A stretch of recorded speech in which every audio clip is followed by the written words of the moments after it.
All right. This is a quick video. My dog Dakota, my baby. This is a quick video of how to get your blower motor working for the interior of your Mitsubishi Endeavor. We just picked this one up. Today is Thursday. We just picked this one up Monday, and the car is awesome. Aside from the fact that when you turn on the AC or the heater, nothing comes out.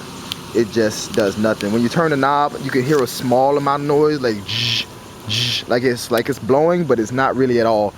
Like it's blowing for 2 seconds. Not even that, for 2 milliseconds. But it's not really at all.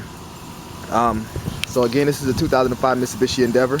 Of course, you noticed the car already if you have this car. And you could have several things going on with your Endeavor as to why the blower motors aren't blowing. I have on my motorcycle gloves because my hands just got extremely ashy from sticking it up inside of the glove compartment, behind the glove compartment, you will see.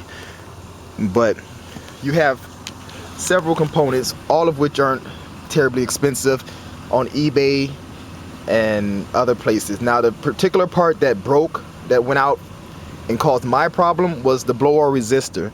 That is not on eBay. You can find some on eBay, but it's not the exact part.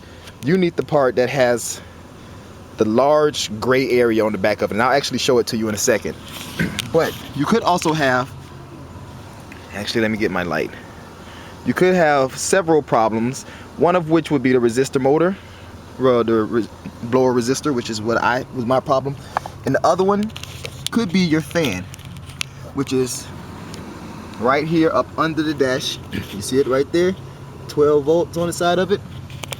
Like I saw another video on YouTube, and the guy's problem was actually this connector here, which simply unplugs. It's very simple. His was burnt out. That wasn't my case, and even if it was burnt out, I would just cut the wire back, add some new connectors on the front, which you can get from AutoZone for all of $2, and just simply slide them back up into the connector part where they go. You can't really go wrong if you hook them up the wrong way. If you don't know which one is positive and which one is negative, you can't really go wrong, because if you hook it up the wrong way, the blower motor will blow in reverse. And so just simply switch them around until it's blowing the way that's supposed to. And you can actually test that by unscrewing 3 screws. Let's see if I can see them. Here's one, and there's one over here, and then there's one back in the back. But they're all very simple if you just lay on your back and slide up under the dashboard. I mean, literally, it's ridiculous how quick it takes. And I just used this this T, I don't know what number it is, maybe it's a T8. I just put that up under there, and I unscrewed it, and it came right out. But I tested this motor by hooking up a positive, which, like I said, with the connector I just went and got from AutoZone. I hooked up a positive and a negative up into it, and then I connected the other ends. I just touched them onto a battery.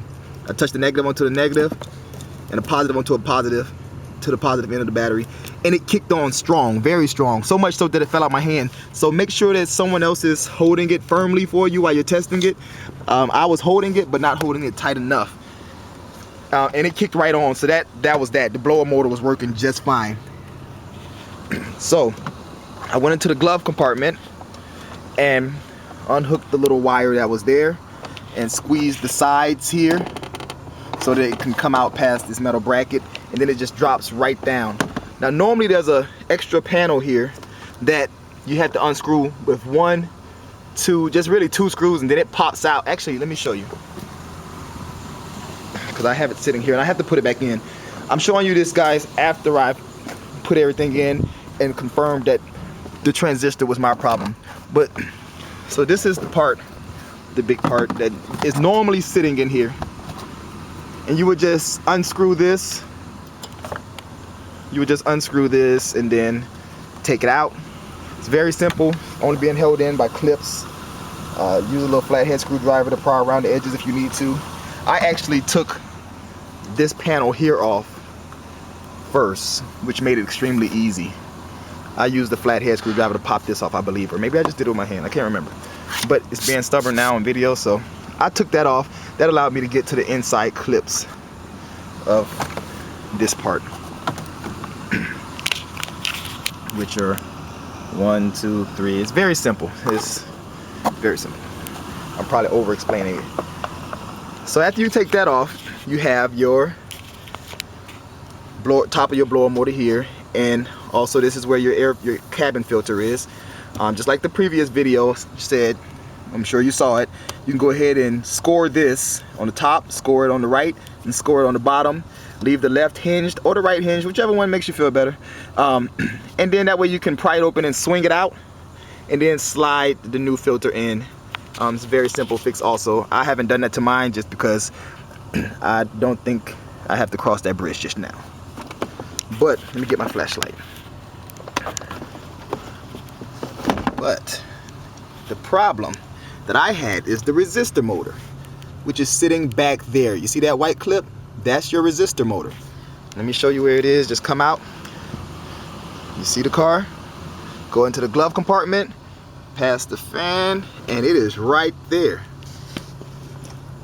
sitting there. And in order to get to it, you will have to just snake your hand through there and just squeeze it up. I lost my flashlight. And just squeeze it up in there. And that's how I got extremely ashy, because I have big hands, and my hand, it was kind of a tight fit, but it wasn't too tight of a fit. Again, it's sitting right there. The connector is very easy to come off. The clip that you have to squeeze in to release the connector is on the back side, so you can't see it from this angle, but just put your hand back there and squeeze, pull up, and it comes right out. And it's being held in by 2 screws. Let's see if I can get dark. You should be able to see them. 2 screws. One on top, or to the right there, and one on the bottom to the left right there. What I used was this little guy here. If you can get one that's even shorter than this, maybe a thumb screwdriver from eBay or something for $10 for a set of 3, $11 for a set of 3, then you'll be good to go. But there's my cell phone, and this is how big the screwdriver is. So the bottom one might be a pain since it's even tighter up in there, but once you get it out, it's easy. And I did not even torque it back down to spec, I'm sure. I just left it slightly loose because it is a tight fit. I tightened it just enough so that the part won't move around while it's in motion, and it doesn't. And so I just installed that, and I just turned on is the car on? Yes, I just turned on the car, and I turned on my heat, and I have heat. It's blowing forcefully as it should.